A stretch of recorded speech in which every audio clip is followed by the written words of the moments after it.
낙찰받고 현장에서 이해관계인을 만났는데 그분이 너무 좋은 이야기만 해주시는 거야. 아우, 축하해요. 정말 여기에서 부자 됐으면 좋겠어요. 아유, 감사합니다. 솔직히 이런 말 하면 의도를 굉장히 꼼꼼하게 짚어봐야 돼요. 왜냐하면 이해관계인들은요, 낙찰자를 좋게 안 봐요. 좋게 안 보는 상황에서 좋은 쪽으로만 그 사람이 본다? 농지를 보러 왔습니다. 고구마는 아직 수확을 안 했고요. 들깨는 좀 뱄고,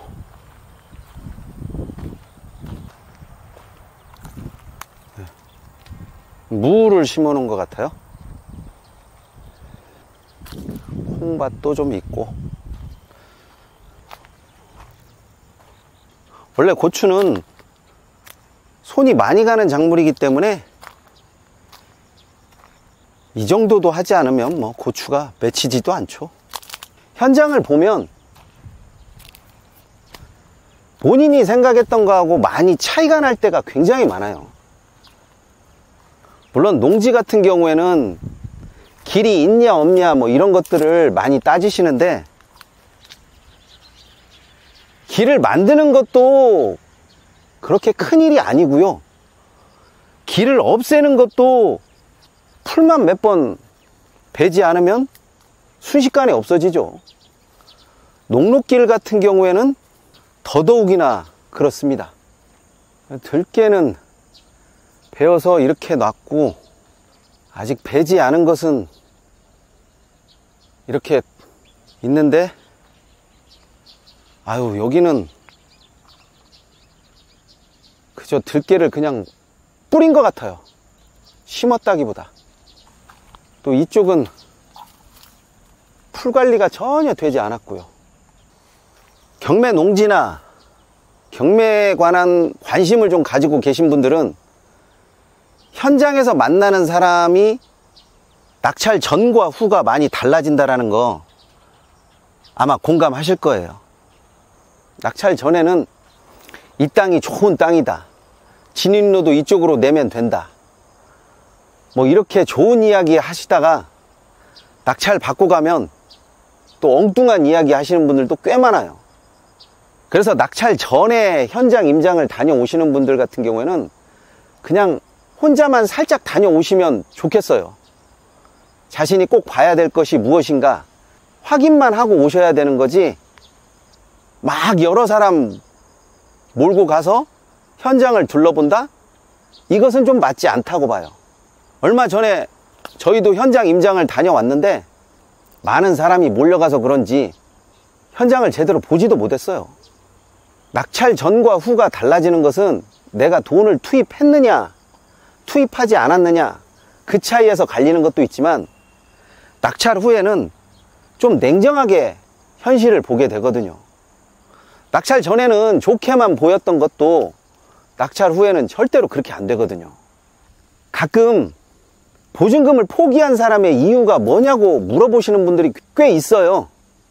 뭐 여러 가지 이유가 있겠지만 낙찰 전과 후가 달라져서 그렇게 되지 않았을까 하는 생각을 많이 하게 됩니다. 그런데 저도 보증금을 미납한 적이 있어요. 그래서 어떤 때 보증금을 미납하냐, 아니 보증금 미납이라기보다는 그냥 무조건 도망가는 때가 있어요. 그런 때가 어느 때냐면, 낙찰 받고 현장에서 이해관계인을 만났는데 그분이 너무 좋은 이야기만 해주시는 거야. 아우, 축하해요. 정말 여기에서 부자 됐으면 좋겠어요. 아유, 감사합니다. 솔직히 이런 말 하면 의도를 굉장히 꼼꼼하게 짚어봐야 돼요. 왜냐하면 이해관계인들은요, 낙찰자를 좋게 안 봐요. 좋게 안 보는 상황에서 좋은 쪽으로만 그 사람이 본다? 저는 무조건 의도가 있다고 봐요. 아니면 내가 보지 못하는 뭔가가 있어서 저 사람들이 나를 끝까지 잔금까지 내게끔 하려고 하는 그런 게 아닌가, 이런 생각을 많이 합니다. 어쩔 수 없죠. 저도 이게 뭐 돈을 10,000원, 20,000원 갖다가 넣은 것이 아니잖아요. 그럼에도 보증금을 포기한다는 것은 다 그만한 이유가 있기 때문이에요. 그래서 낙찰 받고 저는 무조건 현장에 가보라고 합니다. 현장에 가서 당신 이거 왜 낙찰 받았어? 도대체 무슨 관계가 있어서 이거 낙찰 받았어? 이렇게 말하는 것이 자연스럽고 당연한 것이지, 아유 감사합니다, 낙찰자님 복 받으실 거예요, 이런 이야기 하면 보증금이 문제가 아니라 내가 앞으로 모르는 무언가 때문에 얼마나 고생을 할 것인가, 그 부분을 계산하셔야지, 아, 저 사람까지 나를 축하해 주다니 정말 좋은 일이다, 이거 얼른 잔금 내서 좀 좋은 쪽으로 이익을 얻어야겠다, 이렇게 생각하시면 정말 큰일 납니다.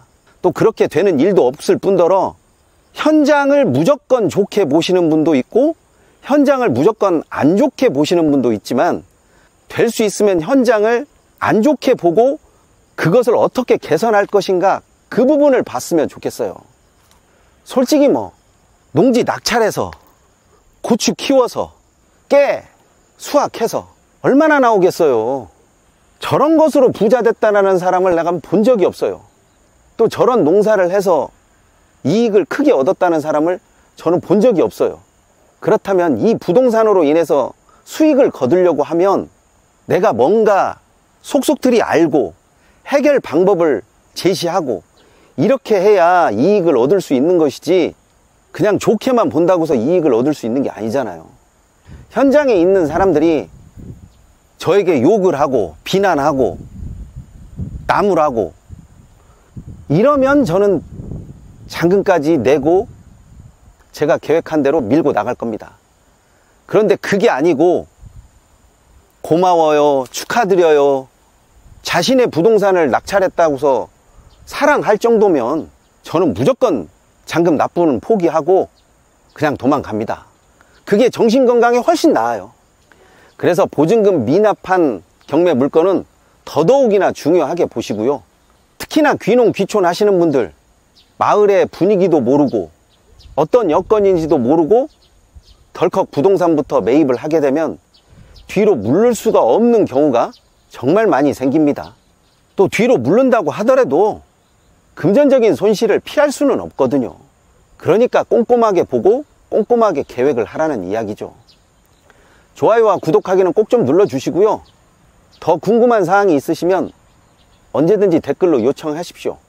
그리고 고정 댓글에 현미경 단체 대화방이 있는데 그곳에 들어오시면 필요한 서식과 자료를 요청해 보십시오. 무료로 보내드리도록 하겠습니다.